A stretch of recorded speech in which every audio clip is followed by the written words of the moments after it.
حضرت عمر نے کہا نوجوان تجھے حساب مل گیا، جواب مل گیا، کیا میں اب خطبہ دینا شروع کر دوں؟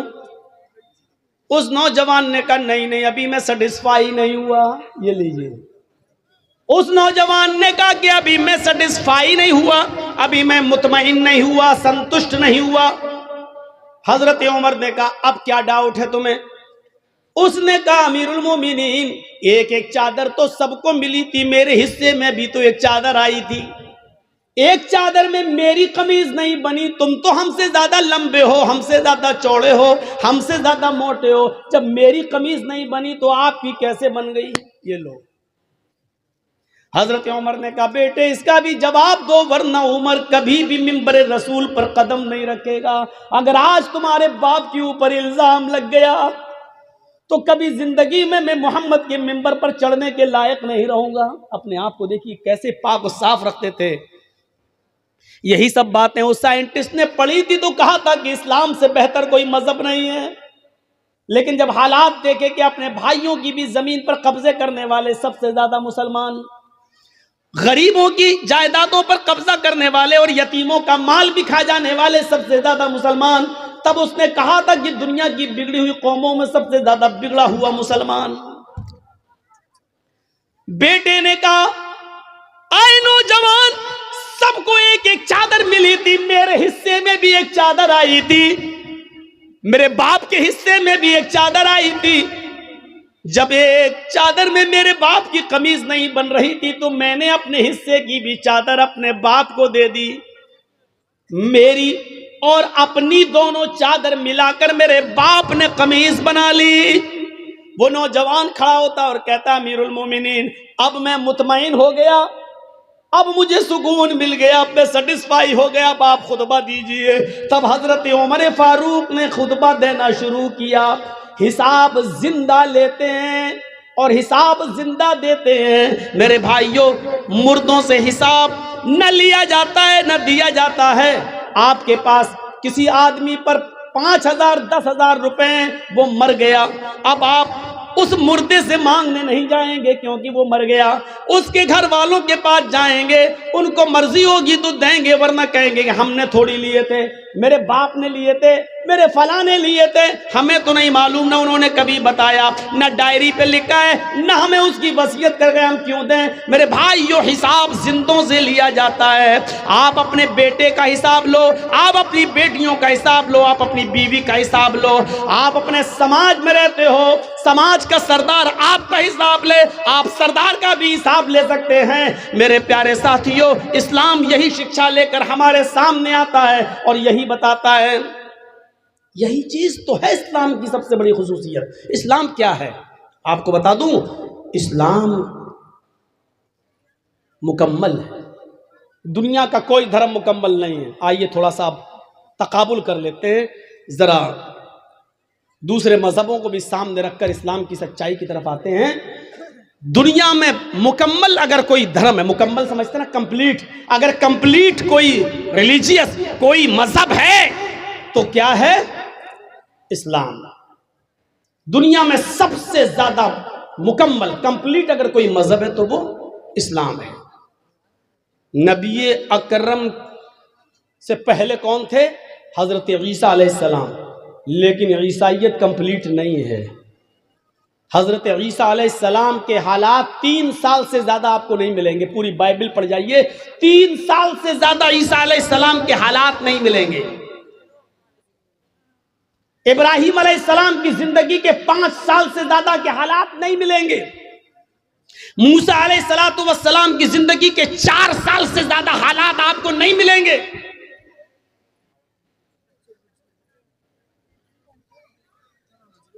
پڑھ جائیے آپ، پوری رامائن پڑھ جائیے، دونوں رامائن، رام چرت مانس تلسی داس جی کی اور والمیکی رامائن والمیکی جی کی۔ رام چندر جی کے حالات کا اگر آپ جائزہ لیں تو پوری زندگی کے حالات ان کے بھی نہیں ملیں گے، صرف مہابھارت کے ایک یدھ کے ارد گرد وہ گھومتی ہے ان کی پوری کہانی، لیکن اللہ کے رسول کی زندگی کا اگر آپ مطالعہ کریں، محمد الرسول اللہ کی لائف کی اگر آپ اسٹڈی کریں، تو جس دن سے پیدا ہوئے اور جب آپ اس دنیا کو چھوڑ کر رخصت ہوئے، پیدائش سے لے کر 40 سال تک نبی نہیں بنے تھے تب تک کے حالات، اور 40 سال سے لے کر 23 سال اور 63 سال یعنی 23 سال کی نبوی زندگی، 13 سال مکے اور 10 سال مدینے کی، 63 سال کی زندگی کے اگر حالات، ایک ایک دن کے حالات بھی اگر آپ کو دیکھنا ہو تو آپ پڑھیں گے تو محمد رسول اللہ کی پیدائش سے لے کر آخری وقت، آخری سانس تک کے حالات آپ کو ملیں گے۔ پیدائش کے حالات یہ تھے کہ جب آپ پیدا ہوئے تو ماں ان کی آمینہ کہتی ہے میری آنکھوں کے سامنے سے ایک نور چمکا، ایک روشنی ہوئی، اور ایسا لگا کہ اس روشنی نے پوری دنیا کو روشن کر دیا۔ یہ اس بات کی طرف اشارہ تھا کہ آیا آمینہ تو نے جو بیٹا پیدا کیا ہے وہ ایسی روشنی لے کر آیا ہے کہ وہ روشنی، اس کی قرآن کی روشنی، اس کی علم کی روشنی پوری دنیا کو روشن کر دے گی۔ جب آپ کی عمر کوئی بہت زیادہ نہیں ہوئی، 1.5-2 مہینے کے ہوئے، اور مکے کی فضا جب بہت زیادہ خراب تھی، آب و ہوا بہت زیادہ خراب تھی، مکے میں بیماریاں پھیلی ہوئی تھی، تو مکے کی عورتیں اپنے بچوں کو دوسرے دیہات میں، دوسرے شہروں میں بھیج دیا کرتی تھیں، دوسری عورتیں ان کو دودھ پلایا کرتی تھیں تاکہ بچہ بیماری سے محفوظ رہے، تندرست ہو کر لوٹایا جائے۔ حلیمہ سعدیہ قبیلے سعد سے چلی، اور وہ بھی اور عورتوں کے ساتھ آتی ہے، اور جب آتی ہے تو اسی کی قسمت میں محمد رسول اللہ تھے۔ کچھ حجت کے بعد، بحث و مباحثے کے بعد، آمینہ نے اپنا بیٹا حلیمہ کو دے دیا۔ حلیمہ سعدیہ کہتی ہے کہ میری سواری بہت کمزور تھی، جب میں قبیلے بنو سعد سے سواری پر بیٹھ کر آئی تو تھک جاتی تھی، اور کہیں کہیں رک جاتی تھی، بیٹھ جاتی تھی، آدھا 1 گھنٹہ سستاتی تھی، اس کے بعد دوبارہ چلتی تھی۔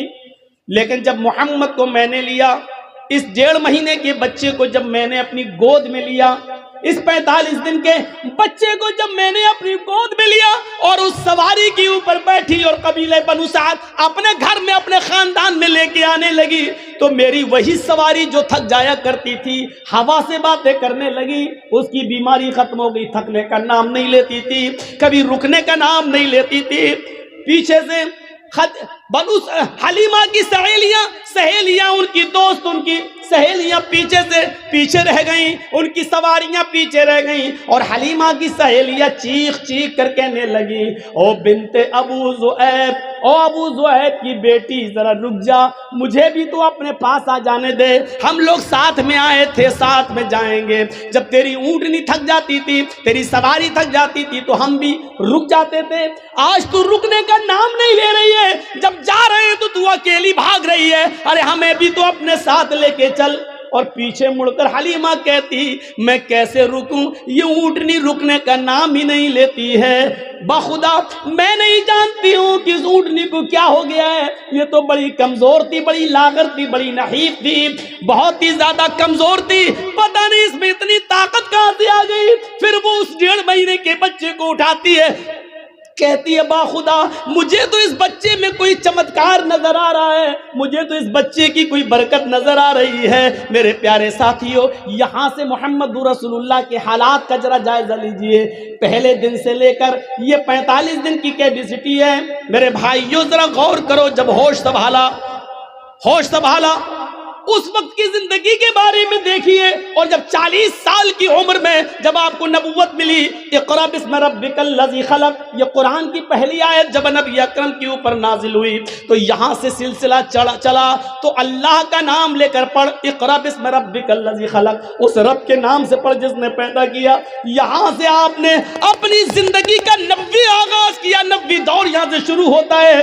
پھر آپ کا سفر ہمیشہ اللہ ہی کے نام پہ چلتا رہا، اللہ ہی کے نام پہ آگے بڑھتا رہا، یہاں تک کہ یہ نبوی سفر جب 63 سال کی پوری زندگی کر چکا ہے، اور اللہ نے جب اپنے پاس بلایا تو اس نبی کی زبان سے آخری جملہ یہی نکلا، اللہم بالرفیق الاعلی، اللہم بالرفیق الاعلی، اللہم بالرفیق الاعلی۔ آئے اللہ رفیق اعلیٰ میں، آئے اللہ رفیق اعلیٰ میں۔ زندگی کا سفر کی شروعات بسم اللہ کے نام سے ہوتی ہے، اور زندگی کا اختتام بھی اللہ کے نام پر ختم ہوتا ہے۔ یعنی اس نے بتا دیا کہ میرا جینا، میرا مرنا، میری موت اور میری زندگی صرف اللہ کے لیے ہے۔ اسی کو اللہ کے نبی کہا کرتے تھے، اور ان سے پہلے ابراہیم علیہ السلام یہی کہا کرتے تھے، ان صلاتی و نسکی و محیای و مماتی للہ رب العالمین۔ میری نماز، میری قربانی، میری زندگی اور میری موت سب اللہ کے لیے ہے۔ ہمارا اور آپ کا معاملہ اسلام کے تعلق سے ایسا ہونا چاہیے کہ مثلا ہم چائے پئیں تو یہ سوچیں کہ چائے پینا کہیں جائز ناجائز تو نہیں ہے۔ ہم پانی پی رہے ہیں تو یہ سوچیں کہ پانی پینا کہیں ناجائز تو نہیں ہے۔ نہیں جائز ہے تو کتنی سازوں میں پئیں، کیسے پئیں، ہماری سوچ یہ ہونی چاہیے۔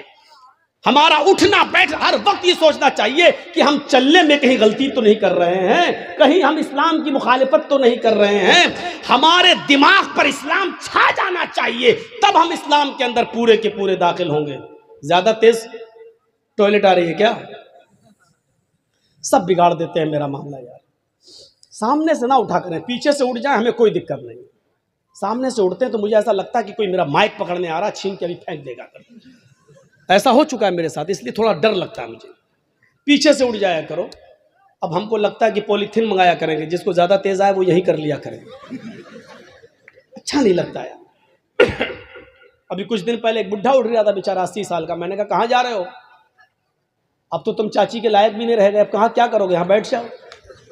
بڈھے بھی بیٹھ جاتے ہیں بیچارے، وہ بھی نہیں، کیا ضرورت ہے ان کو آگے بیٹھنے کی، اور جب بیٹھ جاتے ہیں تو بیٹھ کے سنیں بیچارے۔ تو سنیے، یہ ہمارے دماغ پہ چھا جانا چاہیے، اور جب یہ چیز ہمارے دماغ پہ چھائے گی تبھی ہم اسلام پر مکمل عمل کر سکتے ہیں اور داخل ہو سکتے ہیں۔ مثلا ایک بہت بھوکا آدمی تھا، سنا آپ نے؟ نہیں سنا؟ ایک بہت بھوکا آدمی تھا، اب بھوک کی وجہ سے اس کا حال خراب تھا، بس اس کو یہ تھا کہ کسی طریقے سے روٹی مل جائے کہیں میں، لیکن نہیں مل رہی۔ اتنا بھوکا تھا کہ بھوک کی وجہ سے بالکل بے چین تھا۔ ایسے ہی کسی نے اس سے پوچھا، بھائی 2+2 کتنا ہوا؟ 2 اور 2 کتنا؟ اس نے کہا 4 روٹی۔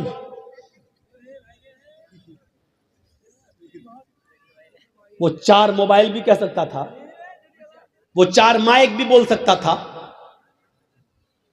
وہ 4 گلاس بھی بول سکتا تھا، وہ 4 پلیٹ بھی بول سکتا تھا، لیکن نہیں۔ اور کیا ضرورت تھی 4 مائک، 4 پلیٹ، 4 گلاس بولنے کی؟ اس سے تو اتنا پوچھا گیا 2+2 کتنا، 2 اور 2 کتنا؟ اس کو جواب دینا چاہیے 4، لیکن اس نے کیا کہا 4 روٹی۔ کیوں کہا روٹی؟ کیونکہ اس کے دماغ میں وہی بھرا پڑا تھا کہ ہمیں کھانا کہیں سے مل جائے۔ یہاں تک کہ سوال کا پہلا حصہ تو صحیح دیا، لیکن آگے روٹی کہہ گیا، 4 کے بعد روٹی، کیونکہ اس کے دماغ میں وہ روٹی بھرا ہوا، کھانا مل جائے۔ میرے بھائیوں، یہی ہمارا اسلام کے ساتھ یہی سلوک ہونا چاہیے۔ ہم اٹھیں تو سوچیں کہ اسلام کی مخالفت تو نہیں ہو رہی ہے، ہم بیٹھے تو سوچیں کہ ہمارا بیٹھنا غیر اسلامی تو نہیں ہے، ہم چلیں تو سوچیں کہ ہمارا چلنا غیر اسلامی تو نہیں ہے، ہم شادی کریں تو سوچیں کہ ہمارا چلنا غیر اسلامی تو نہیں ہے، ہم کھائیں پیئیں یا جو محنت، جو بزنس، جو کاروبار کر رہے ہیں اس کے بارے میں سوچیں کہ کہیں غیر اسلامی تو نہیں ہے۔ جب تک ہم ایسا نہیں کریں گے ہم اسلام کے اندر پورے کے پورے داخل نہیں ہو سکتے ہیں۔ اسلام مکمل ایک مذہب ہے، کمپلیٹ، کیونکہ اسلام نے کوئی چیز باقی نہیں چھوڑی ہے۔ میں نے کہا نا، ان لوگوں کی زندگی کے صرف 4 سال کے حالات موجود ہیں، بس عیسیٰ علیہ السلام کے 3 سال کے حالات موجود ہیں۔ آج چلے جائیے عیسائیوں کے پاس اور پوچھئے کہ شادی کیسے ہونی چاہیے، عیسائی نہیں بتا پائیں گے۔ کیوں نہیں بتا پائیں گے؟ ان کو معلوم ہی نہیں ہے۔ کیوں؟ عیسیٰ علیہ السلام نے شادی ہی نہیں کی تھی۔ جب شادی نہیں کی تو ان کو شادی کے حالات معلوم نہیں، شادی کیسے ہونا چاہیے۔ یہ پوری بائبل پڑھ جاؤ، شادی صرف اتنا لکھا ہے کہ اپنی زندگی اگر پاکیزہ گزارنا چاہتے ہو تو شادی کر لو، بس اتنا لکھا ہے۔ اپنی زندگی پاکیزہ گزارنا چاہتے ہو تو شادی کر لو۔ لیکن شادی کیسے کرو، کس عمر میں کرو، لڑکی بڑی ہونی چاہیے یا چھوٹی ہونی چاہیے، پھر شادی کے بعد بیوی کے ساتھ کس طرح رہو، مہر کتنا ہونا چاہیے، یہ تمام چیزیں بائبل بتانے سے خاموش ہے۔ وید آپ پڑھیں تو ویدوں میں بھی لکھا ہے کہ رام چندر جی نے بھی شادی کی تھی، لہذا تم وواہ کر کے اپنے آپ کو سرکشت کر لو۔ لیکن شادی کیسے ہونا چاہیے یہ آپ کو نہ ویدوں میں ملے گا، نہ رامائن میں، نہ گیتا کے اندر، کہیں پر بھی آپ چلے جائیے پورا منظر آپ کو نہیں مل سکتا، کیونکہ کوئی دھرم کمپلیٹ نہیں ہے۔ اسلام سے پوچھئے، محمد رسول اللہ سے سوال کیجئے کہ شادی کیسے کرنا چاہیے، تو اللہ کے نبی صلی اللہ علیہ وسلم کی شریعت جواب دے گی جیسے محمد رسول اللہ نے 25 سال کی عمر میں اپنی سے 15 سال بڑی حضرت خدیجہ کو اپنے نکاح میں لائے، یہ نہیں دے گا کہ یہ ہم سے عمر میں بڑی ہے اور اس کا پہلا شوہر طلاق دے چکا ہے یا انتقال کر چکا ہے، یہ بیوہ ہے، کسی کی شوہر مر گیا، یہ اس کے بعد کی وہ بچی ہوئی بیوی ہے، اور خدیجہ کے 2 بچے بھی ہیں، ہم شادی کر لیں گے تو اس کو بھی سنبھالنا پڑے گا۔ یہ سب نہیں سوچا، بلکہ آپ نے نکاح کر لیا۔ خدیجہ نے پیغام بھیجا تھا، اللہ کے نبی صلی اللہ علیہ وسلم نے اپنے چچا ابو طالب سے مشورہ کرنے کے بعد ایکسیپٹ کر لیا۔ شریعت جواب دے گی کہ بڑی عمر کی عورتوں سے نکاح کرنا کوئی برا نہیں ہے۔ پھر شریعت یہ بھی کہتی ہے، محمد رسول اللہ جواب دیں گے کہ میں نے عائشہ سے بھی نکاح کیا جو ہم سے عمر میں بہت چھوٹی ہیں، لہذا اگر کوئی چھوٹی عمر سے شادی کرنا چاہے تو چھوٹی عمر کی لڑکی سے بھی نکاح کیا جا سکتا ہے، اس میں کوئی برائی نہیں ہے۔ لیکن رہنا ویسے، اگر تمہاری بیوی عمر میں بڑی ہے تو ویسے رہو جیسے میں خدیجہ کے ساتھ رہا، اگر تمہاری بیوی عمر میں چھوٹی ہے تو ویسے رہو جیسے میں عائشہ کے ساتھ رہا۔ غور کیجئے، آپ کو ایک ایک چیز کا ثبوت ملتا چلا جائے گا، کوئی چیز باقی نہیں ہے، یہاں تک کہ سونے کے آداب تک لکھے ہیں، میاں اور بیوی کو کس طرح اپنی زندگی گزارنا چاہیے وہ تک ملے گا، یہاں تک کہ میاں اور بیوی کے جسمانی اور شاریرک سمبند کیسے ہونا چاہیے جناب محمد رسول اللہ نے اس کو بھی باقی نہیں چھوڑا، اور وہ بھی بتا دیا، کیونکہ اسلام ایک کمپلیٹ مذہب ہے۔ جیسے ماں اور باپ اپنے بچے کو انگلی پکڑ کے چلنا سکھاتے ہیں، ماں کے پیٹ سے بچہ پیشاب و پیخانہ کرنے کو صاف کرنے کا طریقہ سیکھ کے نہیں آتا، وہ اپنے ماں اور